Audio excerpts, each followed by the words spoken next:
Vamos a darle la bienvenida a nuestro invitado del día de hoy, el mayor general retirado Rolando Rosado Mateo, expresidente de la Dirección Nacional de Control de Drogas. Y bueno, también podemos decir con orgullo que es amigo de Síntesis. ¿Qué tal? ¿Cómo le va? ¿Cómo está usted? Bienvenido. Muy buenos días, Marcela. Muy buenos días, Andrés. Muy buenos días, Airomi. Gracias por permitirnos llegar hacia su amplia teleaudiencia. Muchísimas gracias. Comandante, nosotros teníamos siempre el interés de poder conversar con alguien que haya dirigido una agencia tan importante como esa. La DNCD, como la gente lo conoce popularmente, la Dirección Nacional de Control de Drogas, es el organismo más importante y más complicado y más delicado que tiene cualquier país. Usted lo dirigió por varios años, lo dirigió muy bien. Para nosotros es motivo de orgullo que usted esté aquí, porque usted ha hecho una labor encomiable en una entidad muy complicada. Yo quisiera comenzar preguntándole, ¿qué es lo que es real y efectivamente la DNCD? ¿Qué implica asumir esa responsabilidad? ¿Y cómo se puede manejar? Lógicamente, tomando en cuenta que hay muchos asuntos que son extraconfidenciales y que no se van a poder tratar.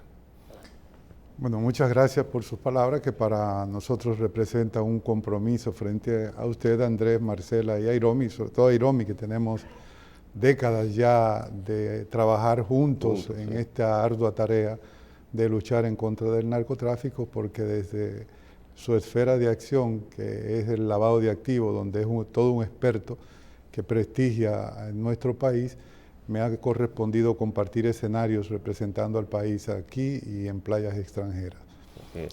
Con relación a su pregunta, realmente la DNCD, a mi humilde entender, no es la instancia más importante en la lucha contra el narcotráfico en República Dominicana. Si lo vemos desde el punto de vista de la represión del tráfico y consumo de drogas, tal vez pudiéramos decir que sí, pero si lo vemos en sentido lato, podemos decir que el Consejo Nacional de Drogas es la instancia más importante por cuanto tiene que ver con lo que es el trato de la reducción del consumo de drogas. Es el organismo regulador. Es el organismo... La sombrilla. Correcto. La lucha contra el narcotráfico tiene esas dos grandes esferas, esos dos grandes ejes. Uno que va orientado hacia la reducción de la oferta, entiéndase en este caso la Dirección Nacional de Control de Drogas, y otro que va orientado hacia la reducción de la demanda, Consejo Nacional de Drogas, demanda por los consumidores. Esas dos instancias son diferentes, pero al mismo tiempo son complementarias. Claro, sí.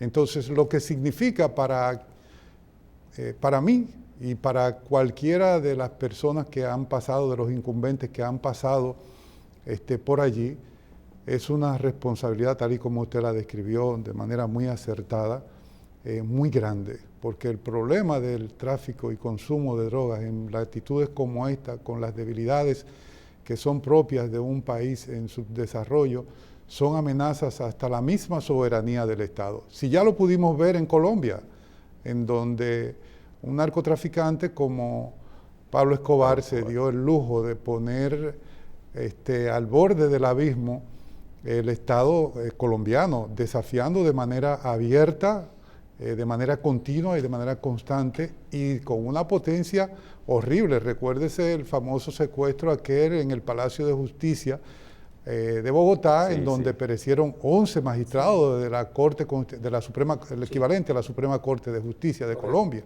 Nosotros debemos mirarnos en ese espejo, porque hemos visto con preocupación cómo en ocasiones se utiliza el narcotráfico como arma para descalificar oponentes en el plano político, en el plano económico, hasta en el plano empresarial.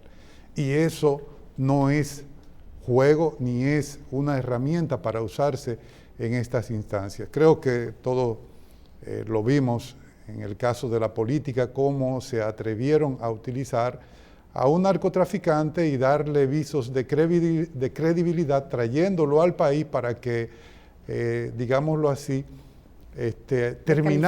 intentara terminar o descalificar a una persona que como Leonel Fernández ha sido el gobernante dominicano que con mayor algidez ha combatido a los narcotraficantes, y eso es cónsono con la actitud y la forma de actuar de los narcotraficantes. Pero a veces los narcotraficantes y ayudados por la capacidad económica que tienen, se insertan en las altas esferas de la sociedad y lo vimos con los últimos casos que han salido a la luz. ¿Cómo se llama el que está preso? César el abusador, pero también Toño el que está Leña. preso, no, el anterior, que estaba, que inclusive Figueroa Agosto. Figueroa Agosto. En sociología hay una máxima: si tú quieres conocer el presente, tienes que estudiar el pasado. Okay. Y si quieres, obviamente, proyectar el futuro, tienes que conocer el pasado. Entonces, si nosotros nos vamos al pasado inmediato del modus operandi de los narcotraficantes, podemos ver que hay, en sentido general, dos grandes escuelas en términos de lo que es el modus operandi de los narcotraficantes. Uno, la escuela del cártel de Medellín, y otro, la escuela del cártel del cártel de Cali. De Cali. El primero, dirigido por Carlos Leder, o creado por Carlos Leder primero, junto con Pablo Escobar, sí, era un tipo de cártel confrontativo con la autoridad, desafiante, sí, hasta más no poder. Acabamos de citar uno de los lo que pasó, de los actos heroicos, entre comillas, y atrevidos de ese cártel. La otra escuela es la del cártel de Cali, ya con un perfil, aprendieron la lección, porque el cártel de Medellín fue completamente destruido como consecuencia de la algidez y la importancia que el Estado colombiano tuvo que prestarle ya a esta forma de actuar de una red criminal que estaba desafiando todos los estamentos de la vida. Acciones traen respuesta y hubo que eliminarlo. Correcto. El cártel de Cali aprendió la lección de la mano de los hermanos Rodríguez Orejuela, Gilberto y José Rodríguez Orejuela, y entonces estos adoptaron un comportamiento más, digámoslo así, más silente, más sigiloso, e incluso no de confrontar la autoridad, sino de buscar corromperla, y ya no usando el famoso PP, plata o plomo, sino utilizando solamente la plata, no confrontar a los agentes, porque recuérdese que incluso llegaron tan lejos hasta asesinar agentes, no solamente de la Policía Nacional Colombiana y de las Fuerzas de Seguridad y Defensa de Colombia, sino llegaron hasta a agredir agentes de la Drug Enforcement Administration, sí, la DEA de Estados Unidos. Correcto, políticos, recordemos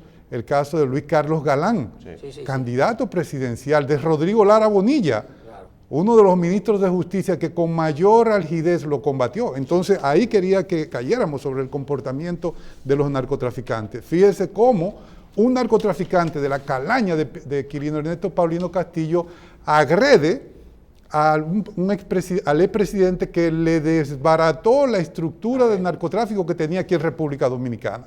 ¿Quién? Leonel Fernández Reina. Tenía que agredirlo hasta intentar destruirle su carrera política, porque es cónsono con el comportamiento de los narcotraficantes. Sí. En República Dominicana no se había golpeado de manera tan firme, decidida, continua y constante el narcotráfico como en las gestiones de gobierno del presidente Leonel Fernández. Cierto. Mire, comandante, muy interesante lo que usted está diciendo, pero nosotros tenemos un problema de conducta en los países, no es necesariamente exclusivo de República Dominicana, un problema ético en que los actores entienden, muchos de ellos, quizás la mayoría, y eso es da pena decirlo, que la ética eso es otra cosa. Por ejemplo, alguien me dice a mí, un oficial amigo, mira, me están trasladando para la DNCD.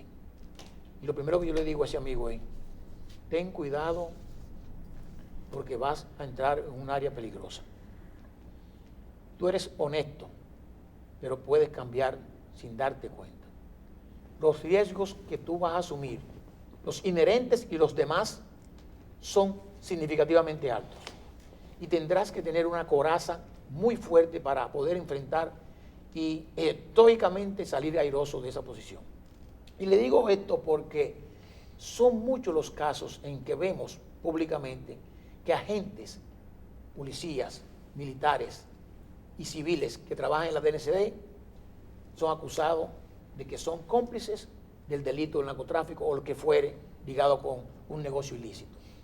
¿Cómo ustedes, dentro de la agencia, diríamos de la DNCD, pueden combatir, sea con asuntos internos o cualquier fuerza que usted entienda de contrainteligencia, para minimizar, no para eliminar, minimizar el riesgo de que sus agentes sean cómplices directos o indirectos del delito de lavado y del delito del narcotráfico?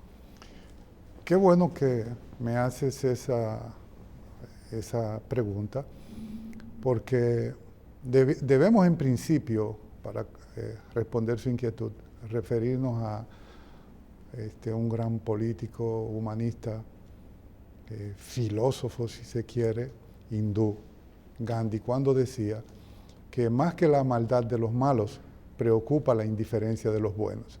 Si los buenos, los honestos, no van a la DNCD a combatir el narcotráfico, aún a riesgo de su propia integridad física, de su vida, le vamos a dejar la cancha libre entonces a los malos que vayan allí a negociar y que se vayan a corromper. Por vía de consecuencia, cuando se trata de asuntos como esos, me permito sugerirle que en lugar de ver esa parte que usted señala del peligro, veamos la otra cara de la moneda, la importancia que tiene para el Estado dominicano, para su gente, que lo mejor de nosotros esté allí enfrentando ese mal, que lo hemos catalogado como una hidra, la famosa hidra de Lerna, aquella que es una serpiente de 7 cabezas, que mientras usted le corta una hoy, una figura de la mitología griega, aparecen 2 cabezas más, y creo que no hay otra alegoría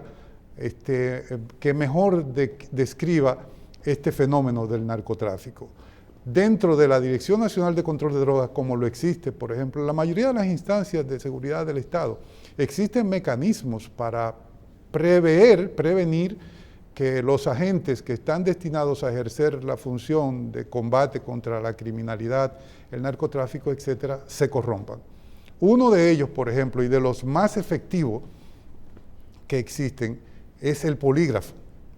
Esa es una herramienta súper efectiva, claro, es muy buena, es excelente, y yo recuerdo que cuando estuvimos allí en la DNCD, una de las primeras inquietudes de nosotros y de las primeras estructuras que formamos fue un cuerpo de poligrafistas apoyados por la Embajada norteamericana, que trajo los expertos que formaron a los poligrafistas locales, a los poligrafistas nuestros, e incluso nos proveyeron de parte de esos polígrafos, porque como ustedes comprenderán, son instrumentos costosos que no siempre la Dirección Nacional de Control de Drogas con su presupuesto puede cubrir lo que cuestan esos polígrafos, y no solamente el polígrafo en sí, sino posteriormente los mantenimientos que periódicamente en términos de actualización hay que tener con ellos, con los equipos y con el personal que los pasa, que tienen que ser sometidos periódicamente a un proceso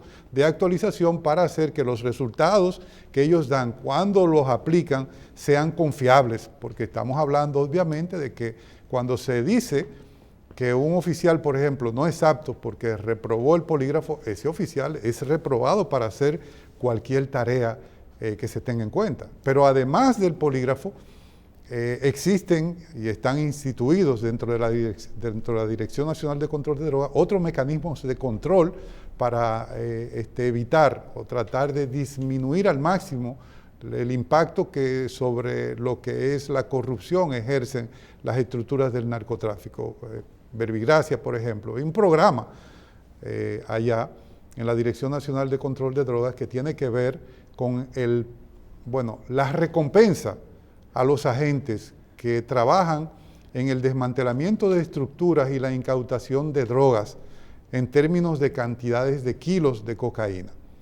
De la misma manera, por ejemplo, aquí en República Dominicana Bueno, cuando yo salí de la DNCD en el año 2013, el kilo de cocaína andaba por los 8 o 10 mil dólares. Hoy en día, ese mismo kilo de cocaína probablemente, y dependiendo de su pureza y del lugar de procedencia, sea boliviano, sea peruano o colombiano, oscila por igual, si ha sido cortado o no también, porque son muchas variables que se toman en cuenta, entre 10, 12 hasta 15 mil dólares. La cocaína normalmente colombiana y peruana tiene un valor mayor porque se estima que es más pura. De más calidad. Sí, correcto, es de más calidad. Sí, lamentablemente. Sí, decir, claro, que la cocaína colombiana.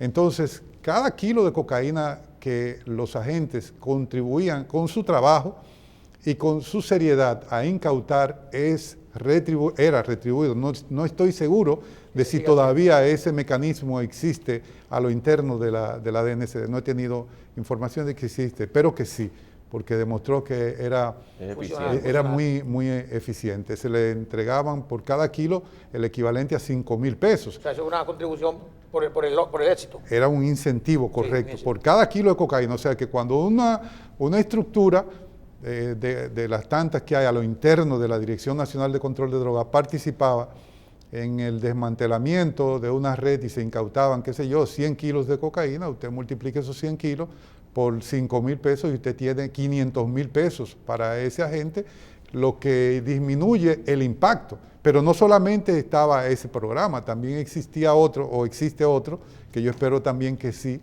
que consistía, que se mantenga todavía, que consistía en que cuando a un agente se le intentaba sobornar en el ejercicio de su función, por ejemplo, el encargado del aeropuerto de Punta Cana, el encargado del aeropuerto de las Américas, que con mucha frecuencia los oficiales encargados de esas áreas son tentados por las estructuras de narcotráfico para que permitan que el paso de las llamadas mulas, Sí. y son tentados con sumas considerables de dinero. Lo que hacíamos es que le indicábamos a la gente que la misma cantidad con la que se le había intentado sobornar, la dirección te la entrega.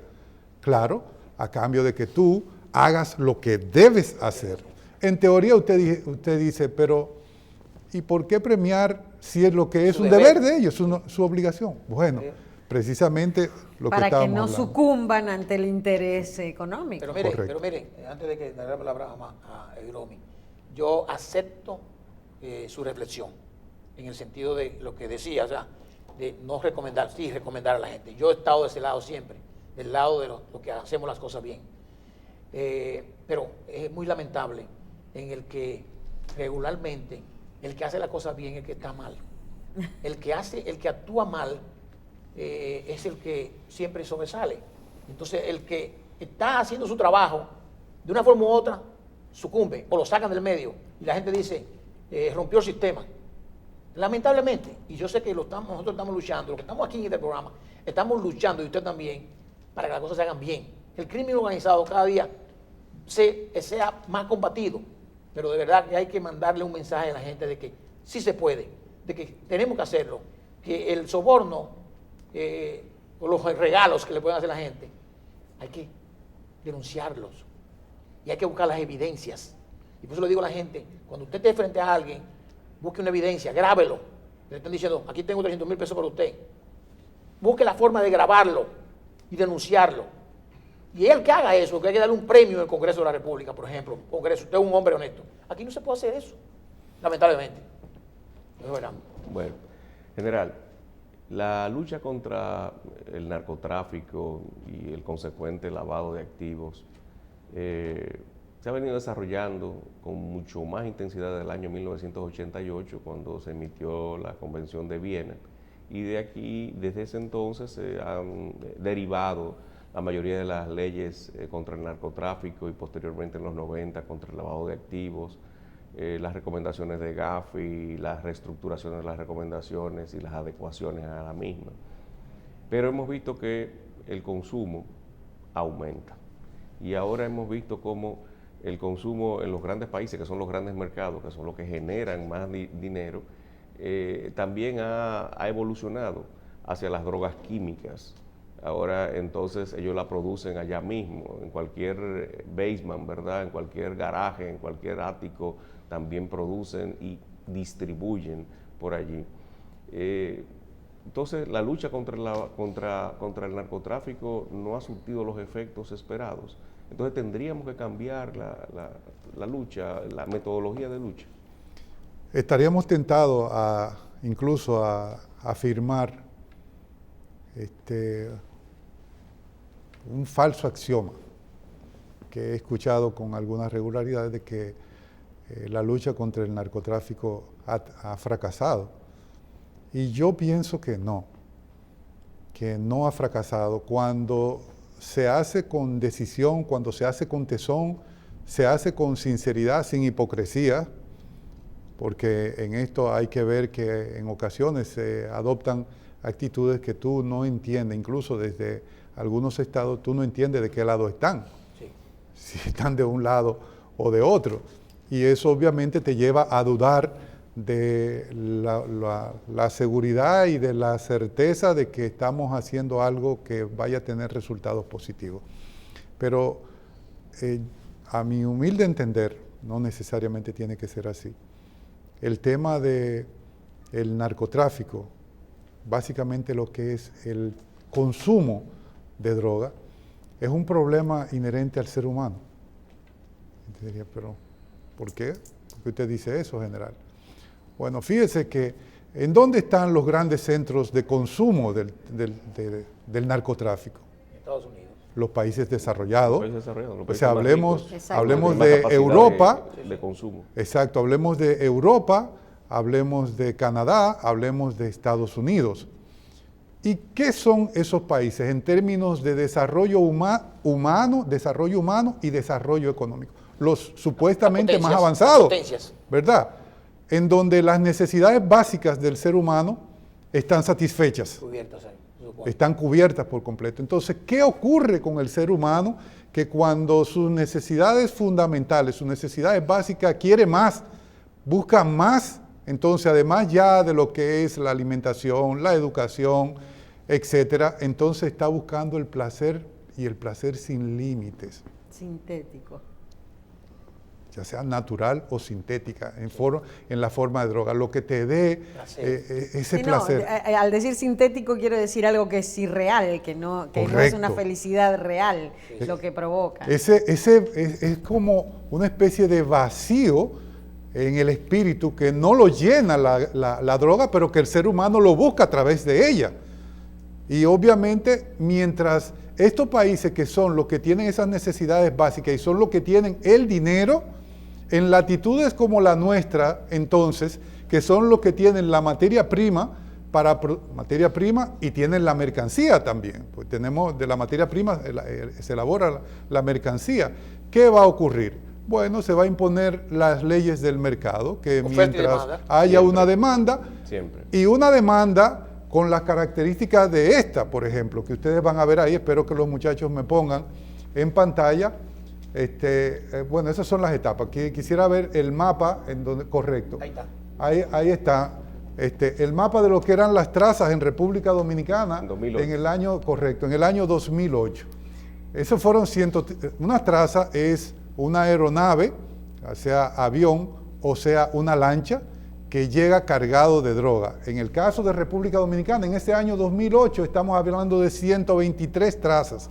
En el año 2008 con un promedio de 400 kilos de cocaína, no, déjenlo en el año 2008. Fíjense que llegaron a nuestro territorio 49.200 kilos de cocaína. Dios mío. Llovían 49.200 kilos de cocaína. Llovían sobre el territorio dominicano con un valor en el mercado de aproximadamente $3.000 millones, 2.500 millones de dólares. Wow. Por eso les reitero a ustedes la algidez de las redes aquí en República Dominicana, que lo que hay son redes. Ojo con esto, que oigo con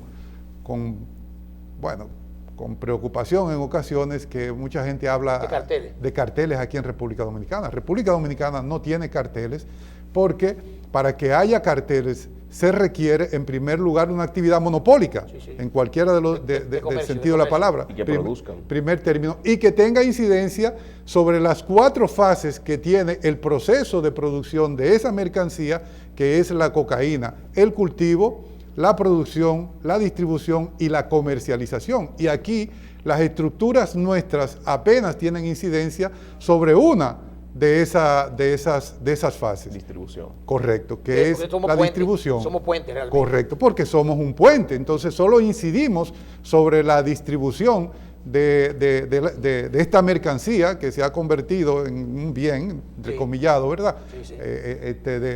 Digámoslo así, del comercio de las drogas.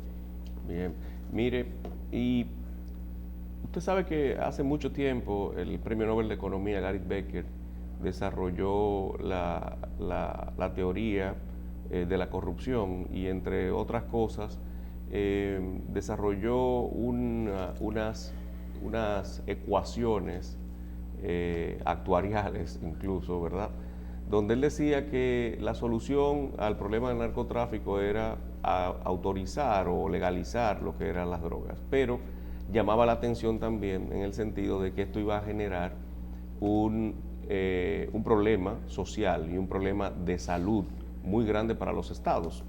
Y esto es básico que se entienda porque entonces él decía que el pico de consumo iba a subir vertiginosamente hasta llegar a un punto en el que así mismo, como con la misma aceleración que había subido, iba a descender y luego se iba a estabilizar en un punto incluso mínimo, donde habrán consumidores que deciden hacerlo.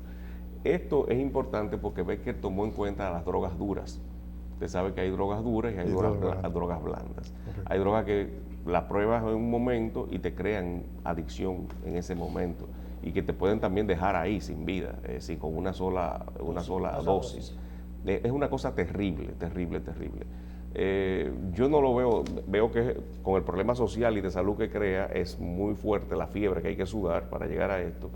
Y quería preguntarle a usted, ¿qué usted opina de esto, de la legalización de las drogas? Hemos visto cómo ya Canadá lo ha legalizado completamente, 8 estados en Estados Unidos, la marihuana, ha legalizado la marihuana. No, son 8 para uso, mezcla recreativo y medicinal. Y Uruguay, que ya lo tiene, Holanda, usted sabe que lo tiene hace mucho tiempo, hay muchos controles. Esto es con marihuana, que es una droga blanda, pero que es una droga de iniciación, que es de los grandes problemas que tiene este narcótico. Mire, Becker parece no haber, digámoslo así, tenido muy en cuenta lo que ha pasado ya en países como Portugal, por ejemplo, que hizo experimentos similares. Y no parece tampoco estar teniendo en cuenta lo que está ocurriendo en estos momentos en Estados Unidos con la epidemia de opiáceos que tienen, como consecuencia precisamente ya no solamente de haber legalizado el consumo de marihuana para fines medicinales, sino también recreativo. Entonces hoy se están quejando porque tienen una epidemia de opiáceos ahí, entre los cuales... impresionantes que claro, se quedan en el vehículo, con niños en el vehículo y que pierden la conciencia. Por supuesto, porque como decía Iromi, tal y como decía Iromi, hay drogas blandas y hay drogas duras. Las duras se caracterizan fundamentalmente por generar una adicción de manera mucho más fuerte que las drogas blandas, pero al fin de cuentas es droga común y corriente. Ejemplo de ello, y es una de las que más preocupa ahora mismo a las autoridades norteamericanas, es el problema que está pasando con el fentanilo y la oxicodona, que son de las que el fentanilo, por ejemplo, genera una adicción isofacto prácticamente, es distinta a la cocaína, a la heroína. Bueno, la heroína también es un opiáceo que genera una adicción de manera casi inmediata en su consumo, pero aquellos vientos, aquellos polvos trajeron estos lodos, ¿verdad? Si tú te atreviste a legalizar el consumo de una sustancia como la marihuana, que te genera en principio un consumo, un incremento en el consumo, es lógico que las consecuencias de eso va a ser un mayor incremento de consumidores como resultado de que mucha gente que antes la veía como algo malo, pecaminoso, dice, bueno, si ya esto es legal es porque no es dañino. Y no es verdad que la legalidad es lo que le da la condición de dañino a la droga. Las drogas, como dice muy bien un spot por ahí, no son malas porque sean ilegales. No es la condición de ilegalidad la que le da la maldad o el mal que ellas generan. Es la condición per se de sustancia psicotrópica que altera por completo los mecanismos del pensamiento humano, de la conducta del ser humano, hasta el punto de que el ser humano carece de voluntad cuando está dominado por las drogas, porque el sistema nervioso central está completamente alterado. Comprometido. Entonces me parece que esa propuesta que él plantea de legalizar el consumo de las drogas debe ser muy bien ponderado, sobre todo en naciones como la nuestra, cuyo sistema sanitario es muy débil, sí. Porque quizás en las naciones desarrolladas que tienen un sistema de salud, que es lo que va a venir, una epidemia en cuanto a la cantidad de personas que están adictos, que el control de ella va a ser casi imposible, esa epidemia, sí. Como consecuencia del incremento exponencial de consumidores orientados básicamente a drogas en cualquiera de los sentidos, drogas blandas, drogas duras, pero drogas al fin y al cabo que altera la conciencia, el desarrollo, el ser del ser humano. General, en varias de sus intervenciones se ha mencionado la colaboración y la ayuda de los Estados Unidos de Norteamérica con la República Dominicana, que nosotros somos un país que primero ellos son nuestros socios estratégicos principales y además recibimos mucha colaboración de ellos en todas las áreas. Pero nosotros, como dominicanos, tratamos y actuamos diferente a los americanos. Y ahí viene una pregunta interesante, creo yo. Tenemos la DEA, tenemos la CIA, tenemos el FBI. Ellos, tradicionalmente, tienen unos procesos que trabajan como a largo plazo. En los casos en que intervienen, dan tiempo, seguimiento, hay escuchas, hay infiltrados, hay de todo, hay gente que llama y ellos van haciendo casos por años. Y hay gente a veces que le toma hasta 5, 10, 15, 20 años, hasta que ellos dicen, ya lo vamos a atrapar. Nosotros como dominicanos, los actuantes, queremos ser más rápidos. Y ahí viene la pregunta entre la agencia dominicana y estas agencias internacionales, en que nosotros hemos tenido, por ejemplo, casos como Florian, Figueroa Agosto, Toño Leña, Quirino, César el Abusador y otros más. El gringo. El gringo. Pero esos, el gringo y otros, están trabajando más en el microtráfico, o trabajaron más en el microtráfico. Y estos grandes son en el tráfico internacional, en el gran negocio. Ustedes en la agencia trabajando arduamente, evitando que por los puertos y por los aeropuertos entre esta droga que se supone que entra para ir para otro sitio. Somos puentes. Y de hecho, inclusive, yates, como un yate ahora que estamos de moda, que fue supuestamente incautado aquí en el 2015 con unos familiares del presidente de Venezuela, y que el yate aparentemente está en manos de un narcotraficante internacional dominicano, el mismo yate llevando millonadas de kilos a la costa de la Florida. Le pregunto, ¿hasta qué punto uno se siente potente? Usted dice, yo tengo esto en las manos, pero no puedo actuar porque mis enlaces norteamericanos, que al final es para que vayan hacia allá, no me dejan que yo avance, sino que aguanten, que todavía quede un poquito más. La ansiedad de nosotros y de usted para resolver un caso, ¿cómo usted lo explica? Nunca nos pasó, nunca nos ocurrió que los norteamericanos por una u otra razón impidieran que nosotros en un determinado momento actuáramos. Y creo que si alguien dice que los norteamericanos o que no actuaron en un determinado caso porque los norteamericanos les impedían actuar, me parece que estaría faltando a la verdad. Lo que pasa con el tema de las drogas, cuando se hacen investigaciones serias, es que hay que tener en cuenta que las drogas son una industria, o sea, tienen una estructura compleja. Y si tú quieres ser eficiente en el desmantelamiento de esa compleja estructura que normalmente están organizados los carteles, tú tienes que conocer cómo funcionan. Y aquí entramos en detalle. Quisiera que nos pusieran el mecanismo ahí en donde figura, no, la primera imagen que nos pusieron, por favor, correcto. Aquí está, esta es unas imágenes que se utilizan mucho en la DNCD, que nosotros desarrollamos digamos, en colaboración con las autoridades colombianas, sobre lo que es el mundo del narcotráfico. Fíjese que tiene arriba, sobre todo, el tema de la cocaína y la heroína. Arriba está la etapa de cultivo. Yo soy productor de vegetales, por ejemplo, tengo alrededor de 20 años produciendo vegetales, y para yo poder exportar vegetales, yo tengo una estructura, he tenido que desarrollar una estructura durante 20 y tantos años, para producir con calidad, ¿verdad? ¿Qué implica el uso de tecnología, el uso de químicos, el uso de todo... Exacto, el uso de toda una serie de insumos. Entonces, si tú quieres conocer, por ejemplo, en la fase de cultivo, quiénes son los que están en el cultivo de marihuana o en el cultivo de la hoja de coca, tienes que hacer exactamente lo mismo si tú quieres saber quiénes son los que están en la fase de producción de la cocaína, porque la cocaína no es más que la síntesis del producto de la hoja de coca. La síntesis, una sustancia que se denomina clorhidrato de cocaína, que es la sustancia psicoactiva que genera los efectos como tal.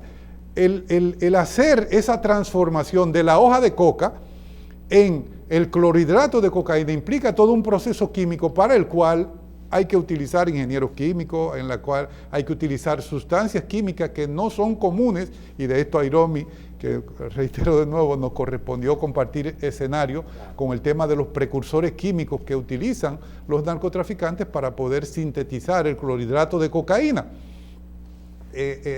Pero aparte de eso, de esa fase, digámoslo así, que es similar, por ejemplo, te hice la comparación de los vegetales con la hoja de coca, pero el tú producir el mismo clorhidrato de cocaína en términos de producción, valga la redundancia, implica la misma fase que tú producir, por ejemplo, mejoral, o tú producir un jarabe, porque vas a tener que agotar los mismos procedimientos. Entonces eso implica tú conformar una estructura orientada a la producción de ese bien, entre comillas, ¿verdad? Ahí están quienes están en la fase administrativa, quienes están en la fase de logística, quienes están en todo lo que implica un proceso de producción. Entonces, eso no se hace con criterios inmediatistas, como bien usted señala que queremos nosotros los dominicanos, que de la noche a la mañana nos describan con lujos de detalle lo que son y que nos arresten y desmantelemos las estructuras que trabajan en el tráfico de drogas. No, eso es imposible hacerlo. Ni con una bolita de cristal tú podrías hacer eso, ni siquiera. Por tanto, es un trabajo paciente, es un trabajo continuo, es un trabajo constante que implica el uso de tecnología, implica el uso de métodos de investigación como el agente encubierto, por ejemplo, para solo citar uno, entre otras muchas cosas.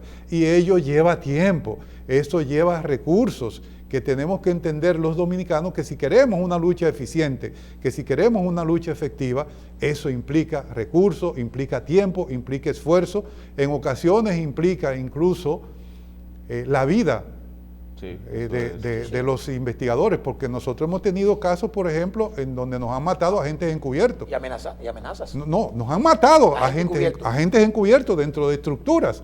Obviamente que eso tiene un manejo distinto, porque para ellos sería un éxito decir que mataron a un agente de la DNCD, pero la DNCD está lleno de héroes, que cuando yo escucho decir a gente por ahí que eso ha fracasado, que por aquí y por allí, digámoslo así, despreciando todo ese esfuerzo que implica esa lucha, el riesgo que corren esos muchachos y muchachas que trabajan en esa tenaz persecución del narcotráfico, uno no tiene menos que ponerse la mano en la cabeza y decir, qué atrevida y osada es la ignorancia. Eso es cierto. General, es bueno que le explique a los televidentes algo que me preguntan a mí a cada momento. ¿Cómo es que vemos dinero que entra al país vinculado al narcotráfico, y también vemos dinero que sale del país yo se lo he explicado, pero sería bueno que usted le explique esto de manera, ¿verdad?, clara, sencilla y precisa, en virtud de la experiencia que usted ha acumulado en el tiempo. Bueno, la mera verdad es que yo no me atreví a ir tan lejos, Jairomi, de atreverme a corregir nada que usted haya. No, porque jamás, si no. este país tiene, y reitero, esto es independiente de la amistad que nos une durante años, Sí. tiene por qué sentirse orgulloso de tener un técnico de su nivel en materia Gracias, de lo gracias. que es el lavado de activos. Así es. Un técnico hecho en términos académicos, en términos de formación, pero sobre todo, que es lo difícil en este medio, en términos de integridad. Esta es la parte que en este momento yo quisiera... Corroboro 100% con ti. Igualmente. Entonces, en este sentido, las formas de lavar dinero tienen que ver al mismo tiempo con el tema de las formas del transporte del mismo. Y lo vimos casi siempre en las estructuras del narcotráfico, las redes en nuestro país, los carteles, en naciones como México, que tienen los 4 procesos que acabamos de ver aquí, que dijimos cultivo, producción, distribución y comercialización. Usted ve normalmente a estructuras financieras, o ve casas de cambio, o ve financieras manejadas por narcotraficantes. Lo acabamos de ver ahí en el caso de César el abusador. Simple, llana y sencillamente. Y también incluyen también ONG. Correcto. Y fundaciones, bueno, las fundaciones están dentro de esas organizaciones no gubernamentales que se utilizan para lavar dinero. Y en términos del transporte, por igual, las formas son tan variadas como el transporte mismo lo indica. Por ejemplo, aviones en caletas, que son, digámoslo así, formas que se utilizan para en embarcaciones, en vehículos, en aviones, digámoslo así, ocultar el dinero o la mercancía. Para el caso de la droga, si se trata, pues hay caletas para dinero, pero la misma caleta se utilizan también para transportar y mover. Ese es el punto que siempre explico, que también es un país puente de dinero que viene pagando una droga y que luego también tiene que irse a quienes cultivan. Correctísimo. Así mismo es. Ese dinero no todo se queda aquí, porque evidentemente usted tiene ahora mismo, por ejemplo, hay una situación en términos de geopolítica del narcotráfico que está haciendo muy atractiva la ruta del Caribe, como ustedes saben que estamos nosotros. Existen básicamente 3 grandes rutas para el movimiento de droga y de dinero. La ruta del Pacífico, que tiene que ver todo lo que es la costa del Pacífico de Centroamérica, Perú, Colombia. La ruta del Istmo, que tiene que ver con lo que son los países del área de Centroamérica, y las rutas del Caribe. Cuando hablamos de los países de Centroamérica, obviamente que nos estamos refiriendo a Panamá, Guatemala, Honduras, Nicaragua, México, El Salvador. A través de ahí fluye droga y fluye dinero. En las rutas del Caribe, en donde estamos nosotros, es otra de las más importantes. ¿Y por qué en estos momentos está adquiriendo importancia de manera sobredimensionada las rutas del Caribe? Bueno, por una razón sencilla. La política anti-inmigración de Donald Trump está impactando de manera seria en esos corredores. La razón es obvia. Ustedes saben que se está construyendo un muro, hay una cantidad mucho mayor de agentes de las autoridades norteamericanas destinadas al cuidado de la frontera. Entonces, que se cerró esa llave. Se está cerrando de manera definitiva ese enclave por donde fluían no solamente inmigrantes, sino también fluía la droga, fluía el dinero. Y contrabando. Correcto, el contrabando en todas sus manifestaciones.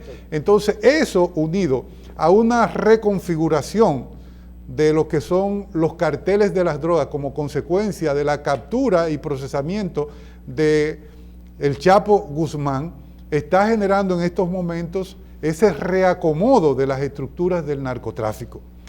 Y ese reacomodo obviamente es lo que le ha estado dimensionando en estos momentos a el corredor del Caribe, en donde está República Dominicana, donde estamos nosotros, porque por aquí no hay en estos momentos el reforzamiento en términos de agencia, en términos de tecnología, en términos de recursos, que los norteamericanos están cerrando ahora mismo la frontera. Sí. Esa frontera en estos momentos está prácticamente cerrada. Entonces, si usted tiene ahora, en estos momentos, un reacomodo de esos carteles como consecuencia de la captura del Chapo, por ejemplo, usted ve el surgimiento de 2 nuevos carteles en México. En México, sí. El cartel Jalisco Nueva Generación y el cartel Tijuana Nueva Generación, que están buscando sus espacios. Y esa algidez que se percibe por allá, en estos momentos no están por aquí, por lo que las autoridades nuestras tienen que estar alerta y redoblar entonces los esfuerzos para que no sea el corredor del Caribe, en donde nosotros estamos, un enclave más en donde los narcotraficantes puedan ejercer su labor con impunidad, con facilidad, etc. Esta carretera de flujo es como si fuera una manguera donde si se pincha acá, se tapa, se vuelve a pinchar aquí y así es permanente. Por eso es que hay que estar pendiente permanentemente. Correctísimo. Wow. Correctísimo. Mire, general, los órganos de control regularmente, que son los que tienen que tomar las acciones frente a un hecho, son criticados y la gente, así como usted sabe que aquí la gente habla, y más con las redes sociales ahora que están abiertas para lo que usted quiera, la gente acusa de corrupción a uno o al otro. Cuando llega un caso y llega a la justicia, al final llega al juez, la gente dice, ese juez es un corrupto, porque el juez liberó al acusado. Pero le pregunto, por ejemplo, tenemos un caso ahora latente, que es el de César Peralta. Le han puesto un apellido que le llaman el abusador. Ha habido una red importante que el Ministerio Público ha denunciado que lo ha atrapado. Y hay mucha gente incluida en ese expediente, muchos presos, otros huyendo, y de esos presos, la gran mayoría aparentemente, el juez lo ha liberado. Le ha dicho, no hay evidencias, no ha aportado lo que yo quiero tener, porque esto no es la última convicción, el juez no tiene última convicción, sino pruebas. Entonces, diríamos, por ejemplo, ¿hasta qué punto el órgano de fiscalización o de control, la DNCD, se siente como impotente? Oye, después que hice este trabajo, y yo entiendo que es posible, y cuando se instrumenta el expediente entonces se puede caer. Yo voy a inducir que fue que el juez no entendió, no consiguió pruebas. Porque yo sé que el crimen organizado se involucra en todas las esferas. Y mira, busca a ver a quién va a permear. ¿Qué opinión te tiene, sin entrar en consideraciones particulares, de este caso en particular? Bueno, realmente ese caso de César Emilio Peralta, alias el abusador, es un caso que tiene sus bemoles, por así decirlo, por utilizar una expresión muy usual, porque no podemos culpar al juez en este caso. Evidentemente que no podemos atribuirle responsabilidad al juez en un escenario en donde, por así decirlo, el Ministerio Público no hizo bien su tarea. Eso es lo que yo entiendo. Porque las autoridades, cuando tú tienes un caso en donde la información principal te viene del gobierno de los Estados Unidos y de las agencias del gobierno de los Estados Unidos, principalmente en este caso que pudimos ver a la Oficina del Tesoro de Estados Unidos, eso no es usual. No, no es usual. Eso no es usual. Yo creo que no lo había visto nunca yo. Bueno, pocas veces yo también lo había visto a la Oficina del Tesoro involucrada en un caso de esta naturaleza, describiendo con lujo de detalles una estructura destinada al tráfico de droga. Es inusual. Obviamente, entiendo que el Ministerio Público, en teoría, debía tratar de hacer su mejor esfuerzo en el trabajo que previamente y de manera conjunta con esas autoridades norteamericanas le corresponde hacer. Sí. Eso es en teoría, obviamente, de que en la práctica, por los resultados nosotros podemos intuir que ha ocurrido otra cosa, ya también podemos decir que ya es otra cosa por igual. Pero evidentemente que las autoridades dominicanas, por los datos y las informaciones que se presentaron en este caso, tenían datos muy ciertos, tenían datos muy reales que fueron trabajados de manera conjunta con esas autoridades norteamericanas. Entonces, si ellos te dan unas informaciones y esas informaciones no son suficientes para presentarlas ante un juez, porque los norteamericanos también actúan de esta manera. Cuando ellos te presentan, por ejemplo, un caso en extradición, de las informaciones que ellos te proveen como base para tú elevar un recurso de extradición, tienes que verla como si fuera un iceberg, en donde el chin que ellos te dan no es el todo de lo que tienen. No, ahí tú comienzas. Claro, y si tú entiendes como Ministerio Público que lo que te han dado para agotar ese proceso de extradición con éxito o de someterlo a la justicia con éxito, tú tienes el mecanismo de solicitar que se te complementen esas informaciones. Exacto, y pedir más plazos. Claro, y pedir más plazos en las instancias judiciales correspondientes, pero evidentemente en este caso no hemos visto eso. Por vía de consecuencia, por eso le digo que este caso realmente tiene sus bemoles. ¿Por qué el Ministerio Público llegó a ir, digamos, tan lejos de someter un expediente en donde el juez,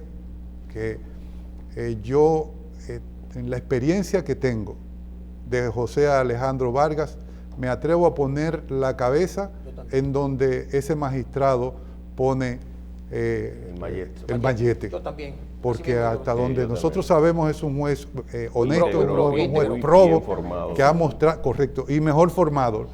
Lástima que lo vimos que no pasó en la evaluación de las altas cortes, porque realmente es un juez. Ya le tocará. Sí, ya le tocará, en algún momento deberá tocarle. Entonces, lamentablemente este caso, como otros tantos, no siempre tampoco, como les decía en principio, podemos atribuirle la culpa total al Ministerio Público. En este caso sí, nosotros estamos viendo que hay unas falencias que uno se le encuentra hasta inexplicable. ¿De qué manera tú presentas, por ejemplo, a un grupo de peloteros de prestigio en nuestro país, con familia, con inversiones, como responsables de una estructura del narcotráfico, si las evidencias que tú tienes para hacer eso no tienen la contundencia como para, por lo menos para que en la fase prima, la primera fase, que es la fase de medida de coerción, un juez te permita concluirlo. Óyeme, sí, realmente el riesgo reputacional le ha salido afectado a estas personas, y esto hay que cuidarlo. Y también al Ministerio Público. Y claro, eso obviamente, afecta el caso, claro. afecta el caso en su conjunto. Obviamente que afecta el caso y afecta la reputación del Ministerio Público, que en estos momentos dirige el magistrado Jan Alain Rodríguez. Quienes han quedado son simplemente aquellos que tienen solicitudes de extradición, y esto era muy lógico, porque ya hay una solicitud de extradición per se que pesa sobre esto. Obvio. General, muchísimas gracias.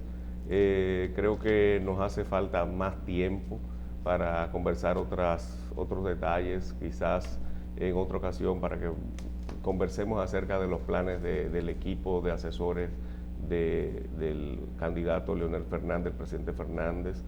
Sé que ustedes están trabajando con mucho ahínco en esto, y que hablemos de los planes para ejecución de políticas preventivas, que es donde está el verdadero kit del asunto, ¿verdad?, para luchar en contra de lo que es el narcotráfico, el lavado de activos y estos males que afectan a nuestras sociedades. Finalmente, quizás unas consideraciones para terminar. No, yo quisiera que antes de la consideración también dar mi opinión. Yo al principio dije que estaba ansioso de tener una entrevista con usted y con alguien que manejara la agencia, la NCD. Debo decirle que me he sentido muy bien con esta entrevista. Como dice Iromi, también corroboro en que nos faltaría más tiempo, pero no lo tenemos esta vez, pero lo vamos a volver a invitar. Yo creo que lo que yo esperaba de esta entrevista está por encima de lo que yo estaba. Yo también, como siempre, muy satisfecho de conversar con usted, como siempre. Muchas gracias. Antes de que Marcela despida, le dejamos la palabra a usted. Claro que sí. Para mí ha sido gratísimo placer, un reencuentro con Iromi, como les decía al principio, ya que me correspondió el honor y el privilegio de compartir escenario con él en diversas instancias en esta gran lucha que es el tema de mantener libre a nuestra sociedad, y si no libre, por lo menos controlada, que es la aspiración, que con mucho acierto, quienes diseñaron esa agencia, por ejemplo, fíjense que la DNCD no se llama Dirección Nacional de Erradicación de Drogas.